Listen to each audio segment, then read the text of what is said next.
The Kerala story जो है वो इस देश के अंदर रहने वाले जो अपने संभ्रांत नागरिक उनके परिवारों की बहन बेटियों को किसी ट्रैप में ना फंसें, इसलिए वो इस फिल्म के माध्यम से दर्शा रहे हैं कि इतना बड़ा कांड हो चुका है, इतना बड़ा षड्यंत्र हो चुका है जिसमें हजारों बहन बेटियों के जीवन नरक बन चुका है। मुझे किसी धर्म का कोई विरोधी, मैं कोई किसी धर्म का, किसी पंथ का, किसी जाति का कोई विरोधी नहीं हूँ, लेकिन हाँ, उस किसी भी संगठन में, किसी भी धर्म के अंदर अगर इस प्रकार का कोई जहर अगर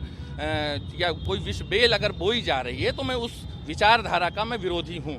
और जहाँ तक बात है इन राजनीतिक दलों की, ये राजनीतिक दल जिस प्रकार से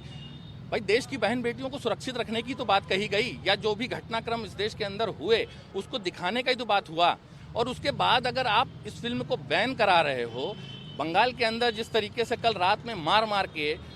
जो दर्शक थे उनको बाहर निकाला गया, वो अपने परिवारों के साथ, अपनी बहन बेटियों के साथ पिक्चर देख रहे थे और उनको कॉलर पकड़ के धक्के मार के पिक्चर हॉलों के बाहर निकाला गया, ये अपने आप में दुर्भाग्यपूर्ण है। एक तरीके से लोकतंत्र की हत्या की जा रही है कि अगर वो उसमें कोई किसी ऐसा कोई गलत नहीं दिखाया गया, जो भी है सत्य घटना पे आधारित फिल्म है और देश की जनता को जागृत करने का विषय उसमें दिखाया जा रहा है, तो चाहे राहुल गांधी जी हों वो विरोध कर रहे हैं, पूरी कांग्रेस पार्टी उनका विरोध कर रही है, अखिलेश यादव जी विरोध कर रहे हैं, ममता बनर्जी विरोध कर रही हैं, ओवैसी जी विरोध कर रहे हैं, तो ये आप जो विरोध कर रहे हो ये सीधे सीधे ये दर्शा रहा है कि आप विदेशों में बैठे IAS के जो आका लोग हैं,